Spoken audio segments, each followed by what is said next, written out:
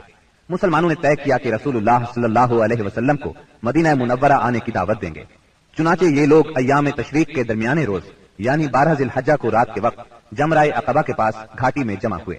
یہ کل 75 آدمی تھے، 62 خزرج کے اور 11 اوس کے، ان کے ساتھ 2 عورتیں بھی تھیں، اور یہ اجتماع بالکل خفیہ طریقے سے ہوا۔ نبی اکرم صلی اللہ علیہ وسلم اپنے چچا سیدنا عباس رضی اللہ عنہ کے ساتھ ان لوگوں کے پاس پہنچے۔ سیدنا عباس رضی اللہ عنہ ابھی تک مسلمان نہیں ہوئے تھے، لیکن اپنے بھتیجے کے معاملے میں اطمینان چاہتے تھے، اس لیے سب سے پہلے انہوں نے ہی بات کی۔ بولے، رسول اللہ صلی اللہ علیہ وسلم اپنی قوم اور اپنے شہر میں عزت اور حفاظت کے ساتھ ہیں، لہٰذا اگر تمہارا یہ خیال ہے کہ تم انہیں جس چیز کی طرف بلا رہے ہو اسے نبھاؤ گے اور انہیں ان کے مخالفین سے بچا لو گے تو تم نے جو ذمہ داری اٹھائی ہے اسے اچھی طرح جان لو، ورنہ ابھی سے انہیں چھوڑ دو۔ ان کے جواب میں اہل یثرب کے ترجمان سیدنا برا بن معرور رضی اللہ عنہ نے کہا، ہم رسول اللہ صلی اللہ علیہ وسلم سے سچے دل سے وفاداری کا ارادہ رکھتے ہیں، اپنی جانیں ان پر نچھاور کر دیں گے، لہٰذا اے اللہ کے رسول آپ بات کیجئے اور اپنے رب کے لیے اور اپنے لیے جو عہد و پیمان پسند ہو لے لیجئے۔ اس کے بعد رسول اللہ صلی اللہ علیہ وسلم نے گفتگو فرمائی، آپ نے قرآن کریم کی تلاوت فرمائی، پھر ان حضرات کو اللہ کی طرف دعوت دی، اسلام کی طرف رغبت دلائی اور اپنے رب کے لیے عہد لیا، فرمایا تنہا اسی کی عبادت کرو اور اس کے ساتھ کسی کو شریک نہ کرو۔ اس پر اہل یثرب نے کہا، ہم کس چیز پر آپ سے بیعت کریں؟ نبی کریم صلی اللہ علیہ وسلم نے فرمایا، چستی اور سستی ہر حالت میں بات سنو گے اور مانو گے، تنگی اور خوشحالی ہر حال میں مال خرچ کرو گے، بھلائی کا حکم دو گے اور برائی سے روکو گے، اللہ کے راستے میں اٹھ کھڑے ہوگے اور اس سلسلے میں کسی ملامت کرنے والے کی ملامت کی پرواہ نہیں کرو گے، اور جب میں تمہارے پاس آ جاؤں تو میری مدد کرو گے، اور جس چیز سے اپنی جان اور اپنے بال بچوں کی حفاظت کرتے ہو اسی سے میری حفاظت کرو گے اور تمہارے لیے جنت ہے۔ سیدنا عبادہ رضی اللہ عنہ فرماتے ہیں کہ ہم نے آپ سے اس بات پر بھی بیعت کی کہ حکومت کے بارے میں اہل حکومت سے جھگڑا نہیں کریں گے۔ اس پر سیدنا برا بن معرور رضی اللہ عنہ نے آپ کا ہاتھ پکڑا اور عرض کیا، ہاں اس ذات کی قسم جس نے آپ کو حق کے ساتھ بھیجا ہے، ہم یقیناً اس چیز سے آپ کی حفاظت کریں گے جس سے اپنے بال بچوں کی حفاظت کرتے ہیں، لہٰذا آپ ہم سے بیعت لیجئے۔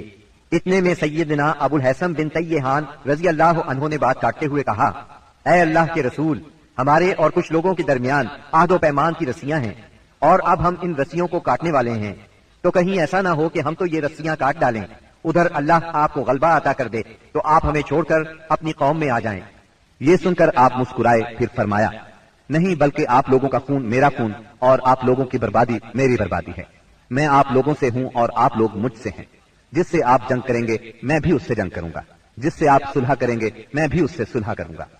ابھی آپ نے یہ الفاظ فرمائے ہی تھے کہ ٹھیک اسی وقت سیدنا عباس بن عبادہ بن نزلہ رضی اللہ عنہ آگے بڑھے اور بولے، آپ لوگ جانتے ہیں کہ ان سے کس بات پر بیعت کر رہے ہیں، ان سے سرخ و سیاہ یعنی سارے انسانوں سے جنگ پر بیعت کر رہے ہیں، میرا مطلب ہے اس بیعت کے بعد ہم سب لوگوں سے جنگ مول لے لیں گے، اس لیے اگر آپ کو اندازہ ہے کہ جب آپ کے اموال کا صفایا کر دیا جائے گا اور آپ کے معزز لوگ قتل کر دیے جائیں گے تو آپ ان کا ساتھ چھوڑ دیں گے، اگر ایسا کرنا ہے تو پھر ابھی ساتھ چھوڑ دیں، کیونکہ اس طرح دنیا اور آخرت کی رسوائی ملے گی، اور اگر آپ لوگوں کا خیال یہ ہے کہ مال کی تباہی اور معزز لوگوں کے قتل کے باوجود عہد نبھائیں گے تو پھر انہیں لے لیجئے، کیونکہ یہ اللہ کی قسم دنیا و آخرت کی بھلائی ہے۔